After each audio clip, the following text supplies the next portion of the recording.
Bonjour. Chapitre 42. Smirenberg. Salut terre nourricière des cœurs fidèles. Isco d'Etcheverry et Carmelo Mendoza frissonnaient à la proue du Saint-Joseph. Leurs manteaux, façonnés avec des peaux de chien de mer, les protégeaient des embruns drus de l'Atlantique Nord, pas du froid mordant. Le navire baleinier, l'un des trois armés par Nicolas Colworth et Pasquale d'Etcheverry, était parti de Saint-Jean-de-Luz en avril. Après l'escale à Stockholm, le bateau avait rejoint une flotte en partance pour le Spitzberg. Il venait de passer l'île aux ours et maintenait son cap plein nord, attentif aux glaces dérivantes qui constellaient la mer de Pastilles, dont la couleur en journée oscillait entre le blanc éclatant et le bleu translucide. Le ciel légèrement nuageux leur renvoyait les lueurs du soleil, avec des reflets mauves et orangés qui striaient l'horizon. La beauté du paysage et la joie de retrouver son meilleur ami ne parvenaient pas à faire oublier à Isco leur départ de Stockholm.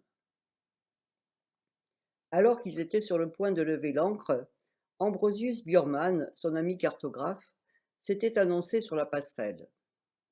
Il avait entraîné Isco sur le quai, à l'abri d'oreilles indiscrètes. Ambrosius reprenait son souffle et ne lâchait pas la manche de tunique d'Isco. Leurs chapeaux à large bord se touchaient, et Ambrosius, dont le visage pâle s'était alourdi avec les années, parlait d'une voix émue. « Tu te souviens de ce marin que je t'avais présenté, Bent, un survivant du Vasa, qui t'avait valu une belle raclée, tu t'en souviens ?» Bien sûr, répondit prudemment Isco. Il ne te cherchera plus, on l'a retrouvé ce matin, mort. Je viens de l'apprendre par un autre ancien marin du Vasa, avec qui il partageait une pauvre cabane. Que lui est-il arrivé? Je ne sais pas, mais j'y suis allé, c'est horrible. Comment ça? Raconte enfin. Son assassin, son assassin, son assassin lui a coupé la langue. Ambrosius frissonna d'horreur et la lui a plantée dans le cœur avec un énorme clou. Il était comme cloué au dos de la cabane. Isco en resta abasourdi. Ben Person, paix à son âme abîmée, avait eu raison. Il avait été reconnu.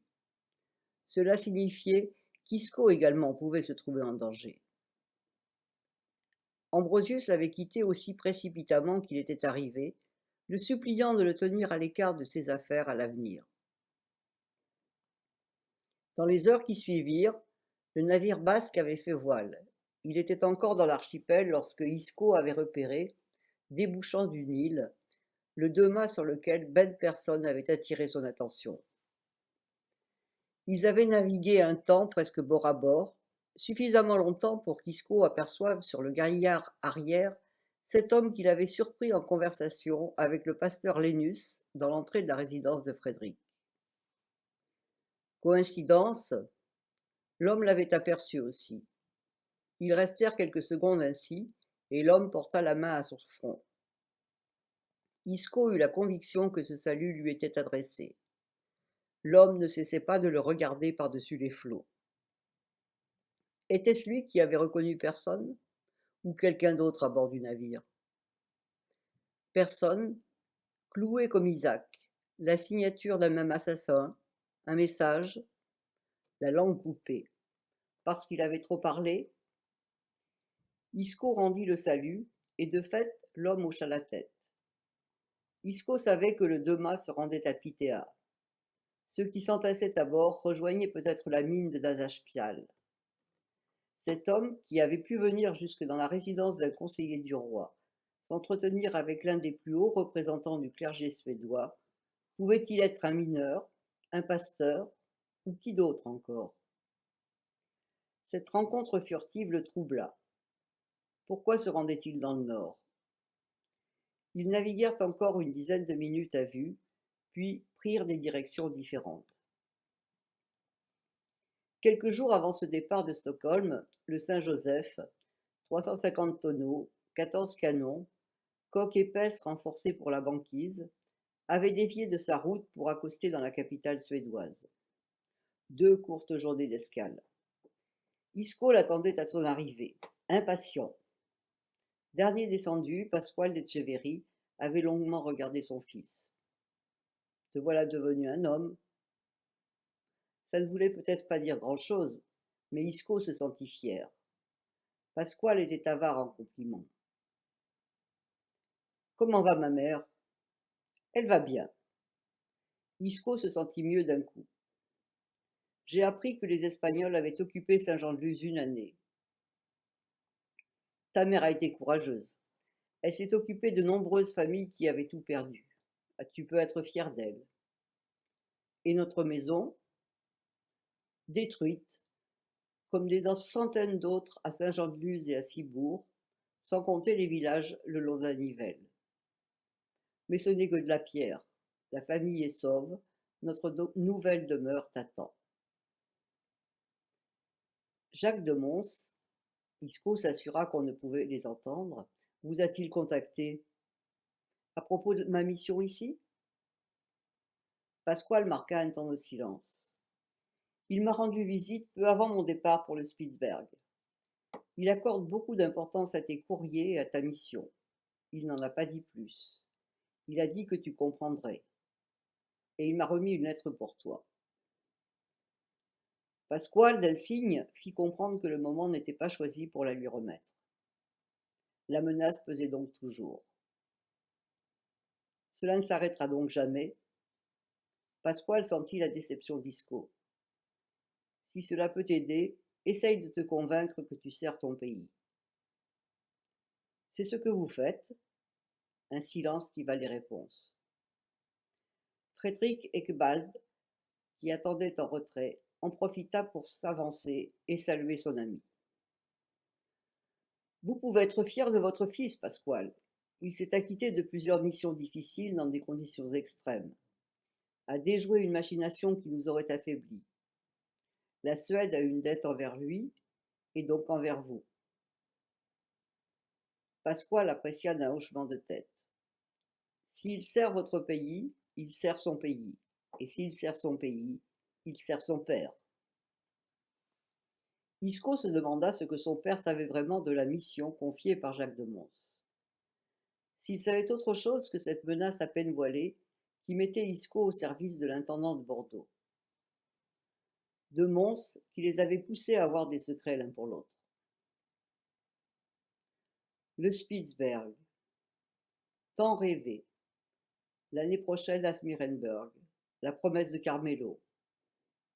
À l'approche de Smeerenburg, sur l'île d'Amsterdam, la mer se couvrit de voiles. Isco compta jusqu'à une vingtaine de baleiniers.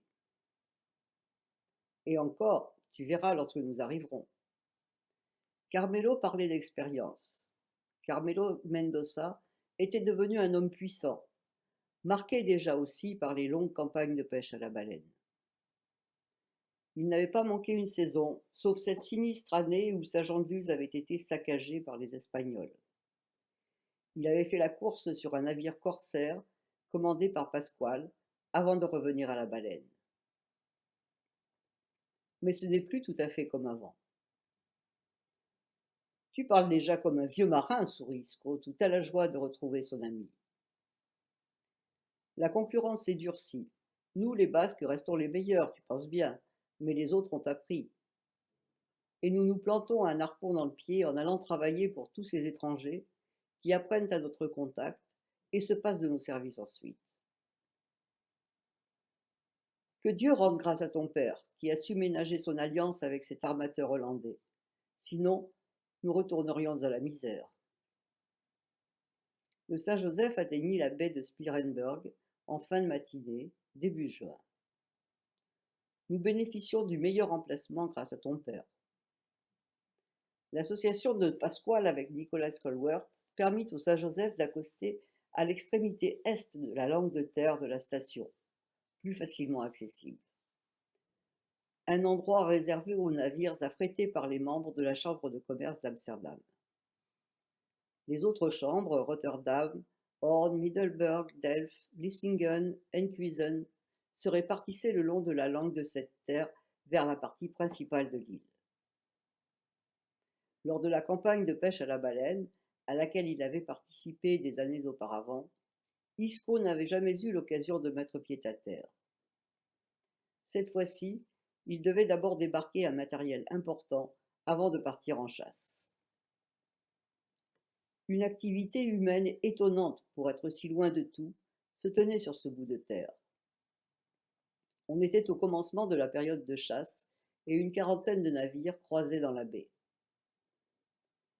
Les matelots du Saint-Joseph débarquèrent à bord de chaloupes 24 gros chaudrons en cuivre qui devaient compléter le dispositif à terre pour la cuisson de la graisse.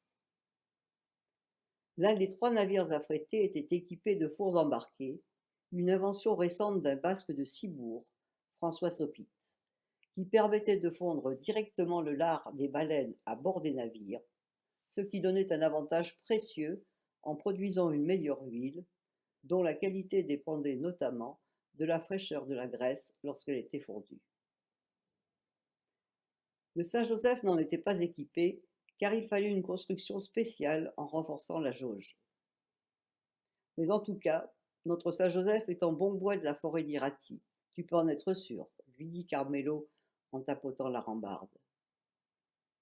Il remonta sa manche et dévoila les brûlures de son bras droit. Quant à choisir, je préfère ma place sur la chaloupe que celle au four, avec cette huile bouillante qui vous cuit un homme en moins de temps qu'il ne faut pour faire un signe de croix. Nous avons perdu un navire l'an dernier à cause d'un incendie provoqué par un de ses fours embarqués. 60 bons marins d'un coup. Ceux qui n'ont pas brûlé ont péri noyés ou glacés dans l'eau. Isco frémissait de froid et d'excitation. Le danger l'enivrait. Tout ici le ramenait à ses rêves de jeunesse. Comme si le destin lui offrait de tenter un nouveau départ, d'effacer de sa mémoire les accros de sa vie, l'esclave, Clémette et tout le reste. Un nouveau départ sur la base de son serment de jeunesse. Dieu lui tendait la main, une seconde chance. Il ne la laisserait pas passer. Toute la station de Smeerenburg battait pavillon hollandais. Au milieu de la quinzaine de cabanes en bois étalées sur la langue de terre, un fortin sommaire, équipé de 2 canons, avait été édifié afin de décourager les concurrents. Autour d'eux, que ce fût sur l'île ou sur les terres environnantes, on ne voyait que des montagnes aux sommets enneigés. Isco serra le bras de Carmelo, ému comme lui. Vers l'ouest et le nord, ce n'était que la mer à perte de vue. La mer noire, comme auraient dit les anciens de sa Grèce. La fin du monde commençait ici, un endroit béni pour renaître.